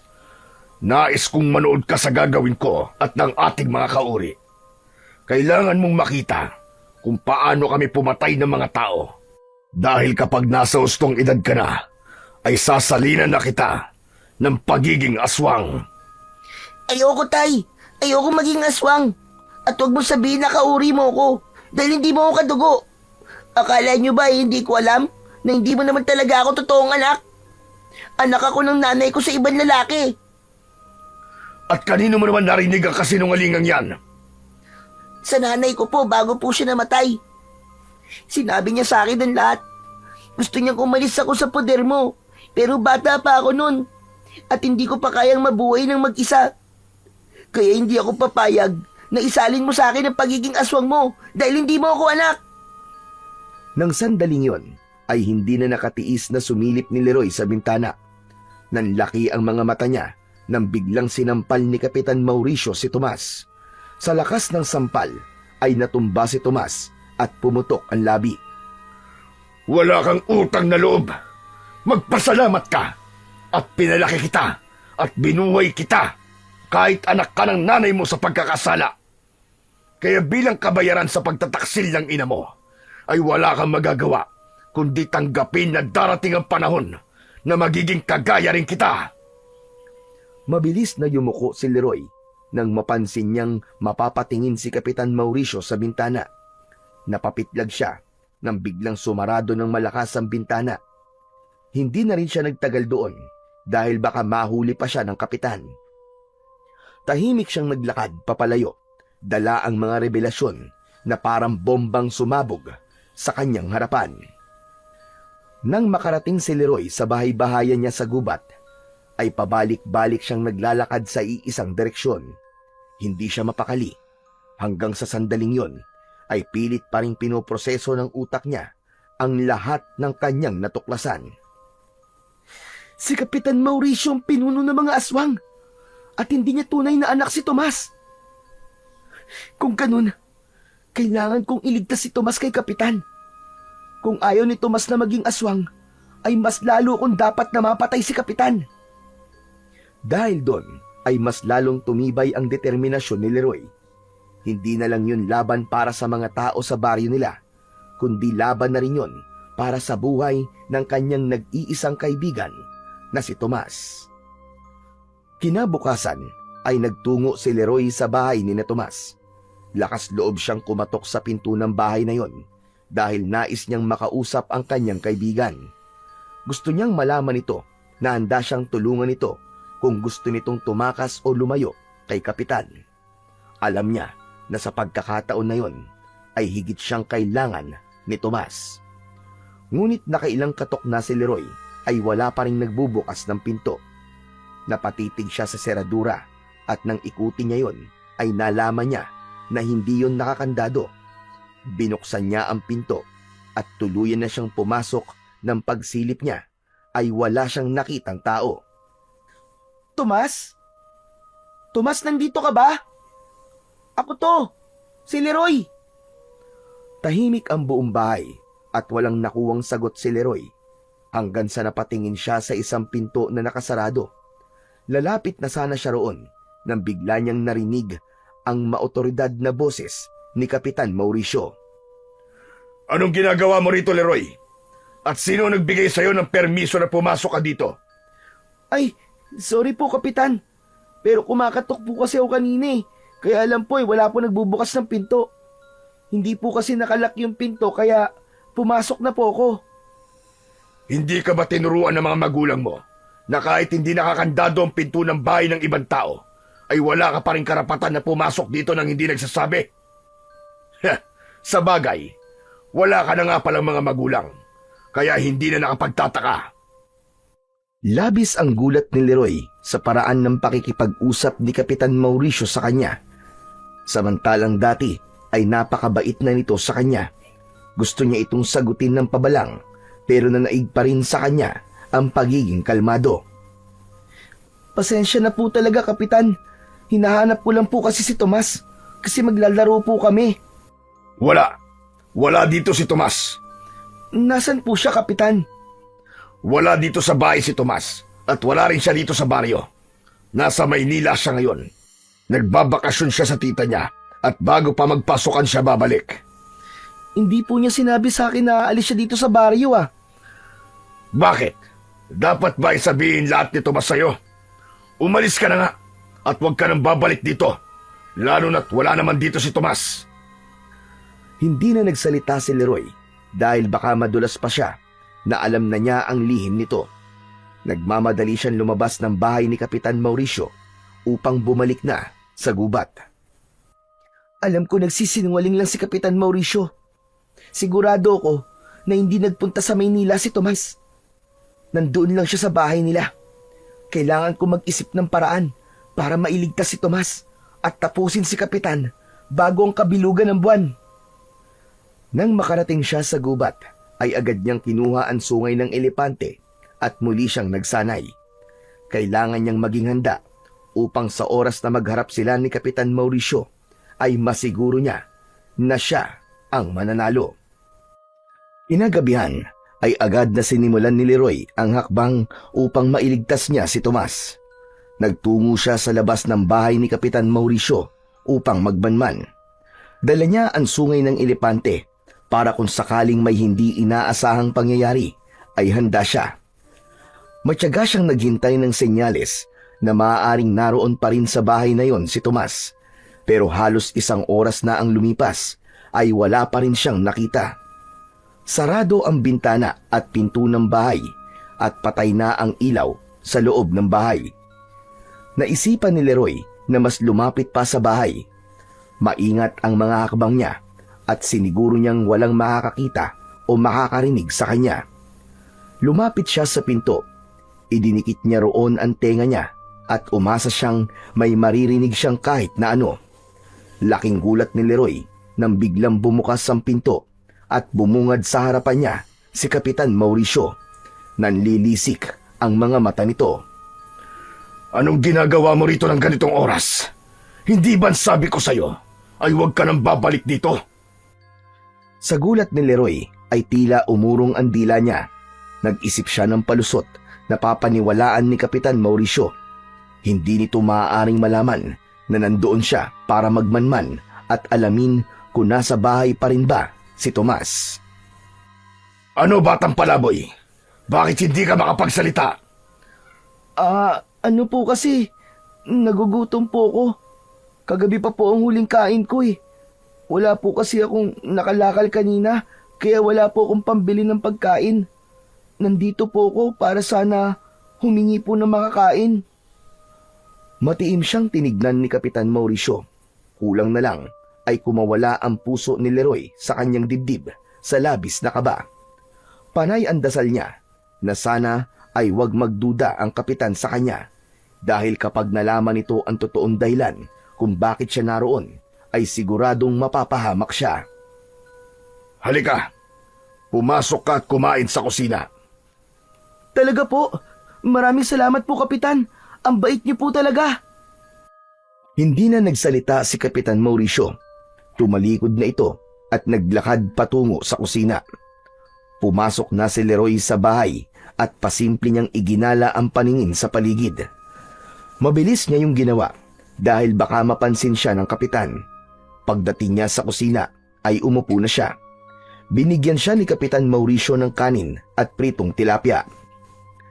Pagkatapos mong kumain ay umalis ka na. At ang gusto ko, ito na ang huling beses na pupunta ka rito. Tapos na ang pagtulong namin sa iyo ni Tomas. Masyado ka nang umaabuso at ultimo 10 oras ng gabi ay nagpupunta ka rito para makikain. Nako, sorry po talaga, Kapitan Mauricio. Hindi po kasi ako makatulog dahil po sa gutom eh. Pero, kailan po ba ang balik ni Tomas? Nakakamiss po kasi siya. Wala na po kasi ako makalaro eh. Babalik siya rito bago magsimula ang klase. Sige na, bilisan mo na ang pagkain dyan at hugasan mo yung pinagkainan mo pagkatapos. Nakangiting tumango si Leroy at sinimulan niya ng kumain, habang si Kapitan Mauricio naman ay pumasok sa isang kwarto. 2 ang kwarto ron at alam niya na ang isang pinto ay ang silid ng kanyang kaibigan. Habang kumakain ay nakatitig sa pintong yun si Leroy at tila nais niyang tumayo at pasukin ang naturang silid. Yun nga lang ay pinapangunahan siya ng takot na mahuli siya ni Kapitan Mauricio. Iba na rin ang pakiramdam ni Leroy habang nasa loob siya ng bahay ni Kapitan Mauricio at hindi na yun kagaya ng dati na kampante siya. Simula nang malaman niya na ang kapitan ang pinuno ng mga aswang na hinahanap niya, pakiramdam niya anumang sandali ay may hindi magandang mangyayari. Kaya kasabay ng pagmamatsyag niya ay alerto siya at nakapatong sa hita niya ang sungay ng elepante. Bumalik si Leroy sa gubat na bigong malaman kung nasa bahay pa ni Kapitan Mauricio si Tomas. Hindi niya maiwasang isipin na baka nasa panganib ito o may nangyayari na ritong hindi maganda.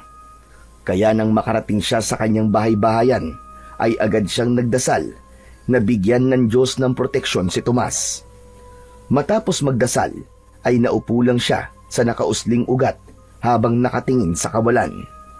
Hanggang sa sandaling yon ay hindi pa rin siya makapaniwala na isang napakabigat na responsibilidad ang nakaatang sa kanyang balikat.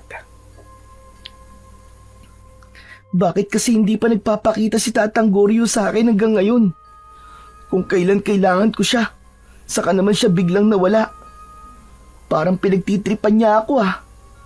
Tatang Goryo, nasan ka na ba? Matapos yung sabihin ni Leroy ay nagulat siya at napatayo nang makita si Tatang Goryo na lumabas mula sa dilim. Maaliwalas ang ngiti nito habang naglalakad palapit sa kanya. Tatang Goryo, mabuti naman at nagpakita ka na sa wakas. Ano nangyari sa inyo? Bakit po simula nang ipinagkaloob niyo po sa akin ang sungay ng elepante ay hindi na po kayo nagpakita sa akin? Hindi mo naman ako tinatawag eh. Kaya hindi ako nagpapakita sa'yo. Akala ko kaya mo na. O tignan mo ngayon, isang tawag mo lang sa akin ay nandito na ako. Dapat po yung sinabi niyo kagad sa akin yan. Mag-isa lang tuloy akong nagsanay sa paggamit ng sungay ng elepante. Pambira naman kayo oh. Pero kahit mag-isa ka, ay nakita ko naman na kaya-kaya mo. Matalino ka, Leroy. Palagi ako nakabasid sa'yo. Kaya alam ko ang lahat. At alam ko na natuklasan mo na rin kung sino ang pinuno ng mga aswang. Isang malalim na paghinga ang pinakawalan ni Leroy ng mga sandaling yon. Hindi ko alam, Tatang. Pero kahit may mahiwagang sandata na ako, ay parang pakiramdam ko, hindi pa rin ako mananalo kay Kapitan Mauricio. Natatakot pa rin po akong harapin siya. Kapag ganyan ang iniisip mo, ay talo ka na kagad kahit hindi pa nagsisimula ang laban. Ang sandata na gaya ng sungay ng elepante ay isa lang kasangkapan, pero ang tunay na magpapanalo sa'yo ay ang sarili mong kakayahan at ang tapang sa iyong puso. Pero siya po ang leader ng mga aswang eh. Paniguradong mas malakas siya kumpara sa ibang aswang. At ako, isa lang po akong palaboy na walang alam sa pakikipaglaban. Kaya nga po hanggang ngayon eh, hindi pa rin po ako makapaniwala sa sinabi niyo na ako ang karapat dapat na maging tagapagtanggol ng baryong to. Leroy, alam kong bata ka pa, pero kailangan mong maintindihan na ikaw dapat ang kauna-unahang maniniwala sa sarili mo. Kailangan mong subukan ng isang bagay bago mo malaman kung kaya mo ba to o hindi. Maniwala ka. Mananalo ka sa laban na ito kung magtitiwala ka lang sa sarili mo. Tumango si Leroy. Kahit paano ay nakatulong sa kanya ang mga sinabi ni Tatang Goryo. Napayuko siya at pinag-isipan niya ang susunod niyang gagawin. Sa pag-angat ng mukha niya ay wala na si Tatang Goryo sa kanyang harapan. Kinabukasan ng umaga, pagkagising ni Leroy ay may kakaibang tapang siyang naramdaman sa kanyang dibdib. Pakiramdam niya ay dahil yon sa mga sinabi ni Tatang Goryo nang magkausap sila nung nakaraang gabi. Agad niyang kinuha ang sungay ng elepante at kahit hindi pa kumakain ay nagsanay na siya sa paggamit nun. Isang puno ang inisip niya na kunwaring aswang. Inatake niya yon gamit ang sungay ng elepante. Hinampas niya yon gamit ang mas matabang dulo ng sungay, habang ang matulis na dulo naman ay bilang panaksak. Humihingal si Leroy makalipas ang halos 1 oras ng pagsasanay. Mas buo na ang loob niya ng oras na yon at sinabi niya sa sarili niya na kailangan niya nang gawin ang dapat ay dati pa niyang ginawa. Kung hindi kagad siya kikilos, ay mangyayari ang pangitain ni Tatang Goryo, at kapag nangyari yon, ay baka mas mahirapan siyang ipagtanggol ang mga tao sa baryo dahil mas marami na siyang kakalabaning mga aswang. Matapos magsanay ng konting oras, ay nagtungo muli si Leroy sa bahay ni Kapitan Mauricio. Nagmatsyag siya sa hindi kalayuan. Alam niya na sa mga oras na yon ay aalis ang kapitan para magtungo sa barangay hall. Hindi nga nagtagal ay lumabas na si Kapitan Mauricio mula sa bahay at naglakad palayo. Wala nang sinayang na sandali si Leroy. Nang makita niya na malayo na ang kapitan, ay lumapit siya sa bahay nito. Umikot siya sa paligid ng bahay at hinanap niya ang bintana na sa kwarto ni Tomas. Kinatok niya ang bintana ng 3 beses. Tomas? Tomas, nandiyan ka ba? Tomas! Wala siyang nakuwang sagot. Kung nandiyan ka sa loob, ay gumawa ka ng ingay. Katukin mo ng 3 beses tong bintana. Naghintay ng ilang segundo si Leroy. Malakas ang kabog ng dibdib niya habang naghihintay ng pagkatok mula sa loob. Ngunit wala pa rin siyang narinig. Siguro nga'y wala talaga dito si Tomas. Tumalikod na si Leroy, pero nakakaisang hakbang pa lamang siya nang may kumatok ng 3 beses mula sa loob ng bahay ni Kapitan Mauricio. Bumangon ang pag-asa sa puso niya at bumalik siya sa tabi ng bintana. Tomas! Tomas, ikaw ba yan? 3 katok ang sumagot sa kanya. Kailangan mo ba ng tulong, Tomas? Muli ay nakarinig si Leroy ng 3 magkakasunod na pagkatok. Huwag ka mag-alala. Ililigtas kita. Bahagyang lumayo si Leroy sa bintana. Maigpit niyang hinawakan ang sungay ng elepante gamit ang 2 niyang kamay. Itinapat niya ang matulis na dulo nun sa bintana at ubod lakas niya yung isinaksak doon. Agad na nabutas ang bintana.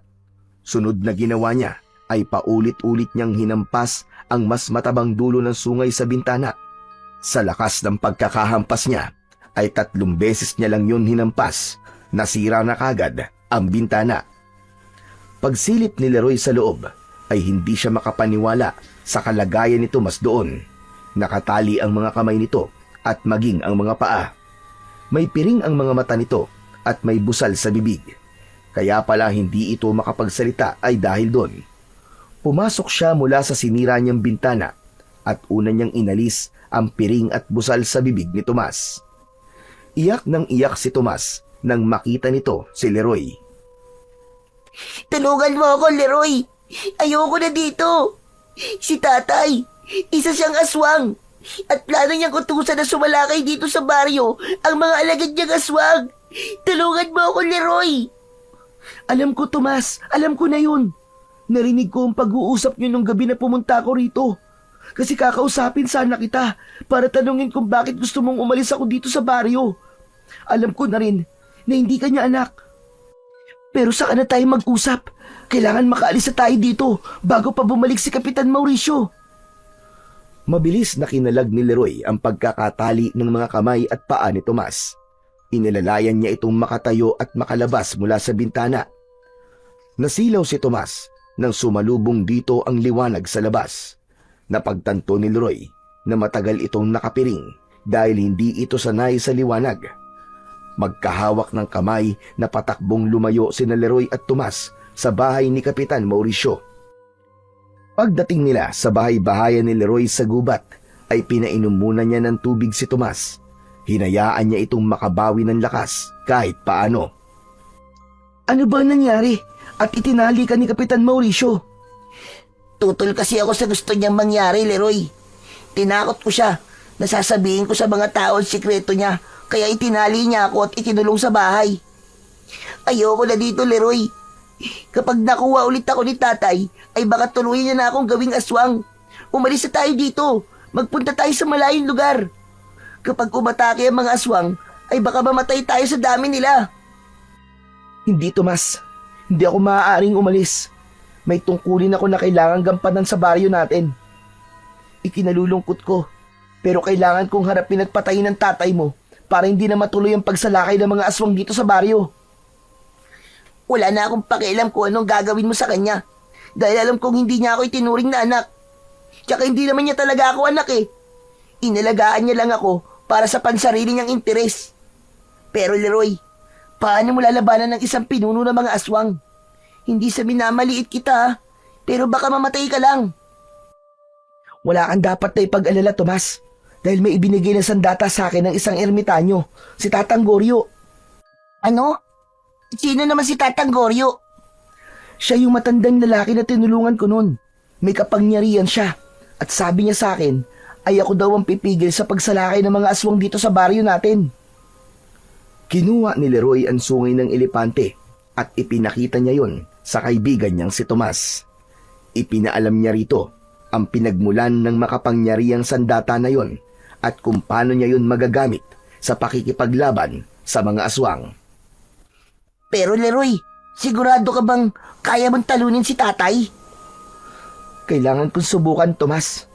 Pero ikaw, sigurado ka ba na ayos lang sa'yo na patayin ko siya?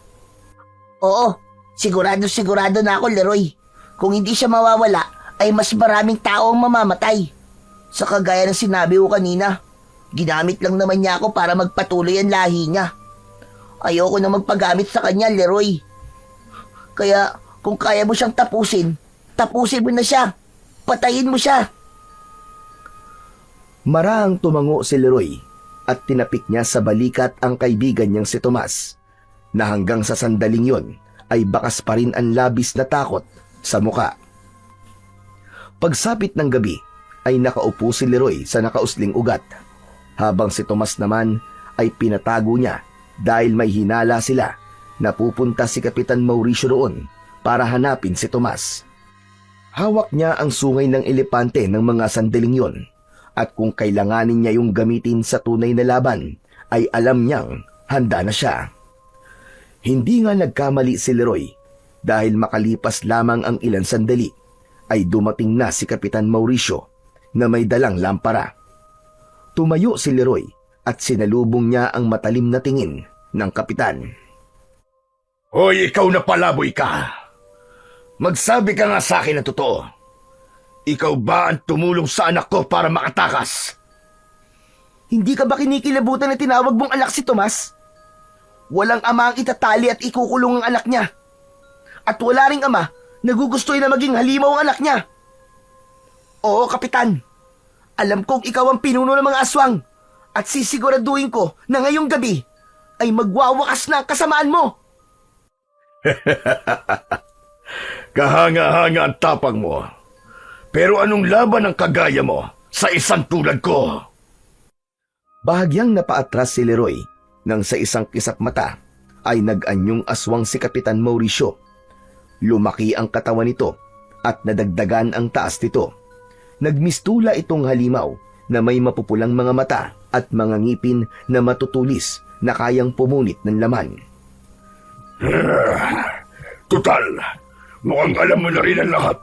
Ay wala na akong ililihim sa'yo. Bibigyan pa kita ng pagkakataon, Leroy.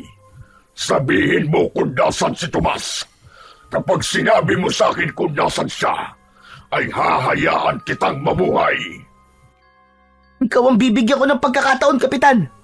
Huwag mo nang ituloy ang pag-utos mo sa mga alagad mong aswang na sumalakay dito sa baryo. At kapag ginawa mo yun, ay hahayaan kitang mabuhay. Talagang pinapahaga mo ko. Pero yung tapang mo na yan, ang papatay sa'yo. Mali ka, Kapitan. Nagkakamali ka. Dahil ang tapang na to, ito ang tatapos sa'yo.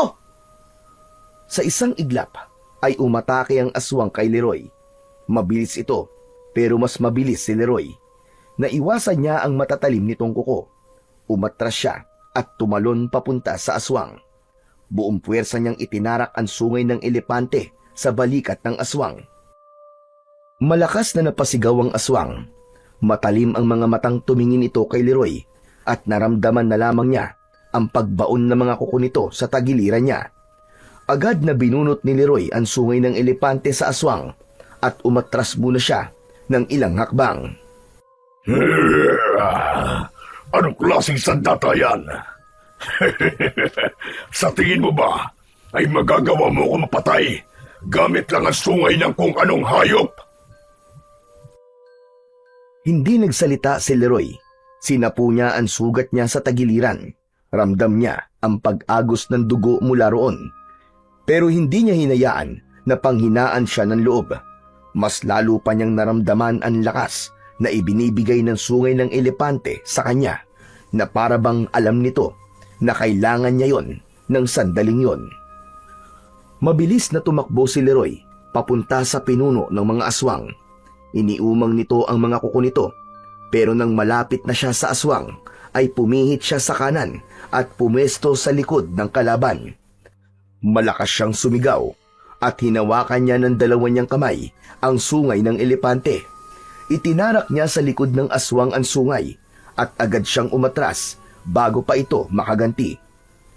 Galit naman na humarap ang aswang at ito naman ang umatake. Mabilis itong nakalapit kay Leroy. Sinakal siya nito at ibinalibag sa lupa. Bumagsak si Leroy ng pasadsad at umubos siya at may dugong lumabas sa kanyang bibig. Tumayo si Leroy nang hindi inaalis ang tingin sa aswang. Sa muling pag-atake sa kanya ng pinuno ng mga aswang, ay iniwasan muna niya ang mga kalmot at sunggab nito. Naghintay siya ng tamang pagkakataon upang siya naman ang umatake. Hanggang sa sinubukang kalmutin ng aswang si Leroy, mabilis siyang yumuko at walang pagdadalawang isip na itinarak niya ang sungay ng elepante sa tiyan nito. Lumagpas sa likod ng aswang ang dulo ng sungay at nang hugutin niya yon, ay agad itong bumagsak sa lupa. Tumayo si Leroy sa tabi ng aswang habang sumusuka ito ng dugo. Mula naman sa likod ng isang puno ay lumabas si Tomas. Lumapit ito kay Leroy at tinignan nito ang aswang na tila naghihingalo na. Itinaas ng aswang ang isa nitong kamay habang nakatingin kay Tomas. Anak ko, tulungan mo ko. Huwag mong hayaan na mamatay ako. Pangako, magbabago na ako, anak. Magsimula ulit tayong dalawa. Parang awa mo na, anak. Hindi! Hindi mo na ako malilinlang! At tigilan mo na rin ang pagtawag sa akin ng anak! Leroy, sige na! Patayin mo na siya! Naramdaman ni Leroy na kahit galit si Tomas kay Kapitan Mauricio, ay hindi pa rin ito kayang makita na papatayin niya ang taong kinilala nitong ama. Tumalikod si Tomas at narinig niya ang pigil nitong paghikbi. Doon na nagdesisyon si Leroy na tuluyang wakasan ang buhay ng aswang na magdadala ng dilubyo sa kanilang baryo. Mahigpit niyang hinawakan ang makapangyarihang sungay ng elepante at walang pag-aalinlangan na itinarak niya yon sa tapat mismo ng puso ng aswang. Napasinghap ang aswang at matapos yun ay tuluyan na itong nawalan ng buhay. Nilapitan at niyakap ni Leroy ang umiiyak na si Tomas. Tomas, tapos na. Wala na siya. Malaya ka na. At malaya na rin ang baryo natin mula sa banta ng mga aswang. Kumalas si Leroy sa pagkakayakap sa kaibigang si Tomas nang makita niyang palapit sa kanila si Tatang Goryo. Huminto ito sa harapan nilang dalawa. Binabati kita sa tagumpay mo, Leroy. Pinatunayan mong hindi ako nagkamali sa pagpili sa'yo. Salamat po sa tiwala niyo, Tatang Goryo. Ito na po pala ang sungay ng elepante. Ibinabalik ko na po ito sa inyo dahil tapos na po ang misyon ko sa baryong ito. Umiling si Tatang Goryo at hindi nito kinuha ang sungay ng elepante. Hindi na, Leroy. Sige na. Sa'yo na yan. Ikaw na ang bagong tunay na tagapangalaga ng sandatang yan. Pakaingatan mo yan at huwag mong hahayaan na mapunta yan sa maling kamay. Naniniwala ko na hindi pa ito ang magiging huli mong pakikipaglaban sa kampon ng kadiliman. Yun na ang huling gabi na nakita ni Leroy si Tatang Goryo. Ilang araw ang lumipas ay may mga empleyado ng isang ahensya ng gobyerno ang tumulong kina Leroy at Tomas na madala sa bahay ampunan sa lungsod. Doon ay natutunan nilang maging masaya muli. Nakahanap sila ng mga bago nilang kaibigan na gaya nila ay mga wala na ring pamilya, ngunit patuloy pa ring lumalaban sa buhay. Uluyan na ring ibinaon ni na Leroy at Tomas sa limot ang nangyari sa kanila sa baryong pinanggalingan nila. Dahil alam nila na yun ang daan para muli silang makapagsimula ng panibagong buhay. Hanggang sa lumipas ang ilang taon, si Tomas ay naging social worker habang si Leroy naman ay nagtatrabaho sa isang non-profit organization na tumutulong sa mga batang lansangan. Ngunit kahit nagbago na ang takbo ng kanilang mga buhay, isang bahagi ng nakaraan ang pinili ni Leroy na huwag kalimutan. At yun ay ang mahiwagang sungay ng elepante. At patuloy pa rin niyang pinangahawakan ang pangako niya na hindi siya magdadalawang isip na muli yung gamitin kung kinakailangan sa pagharap sa mga kampon ng kadiliman.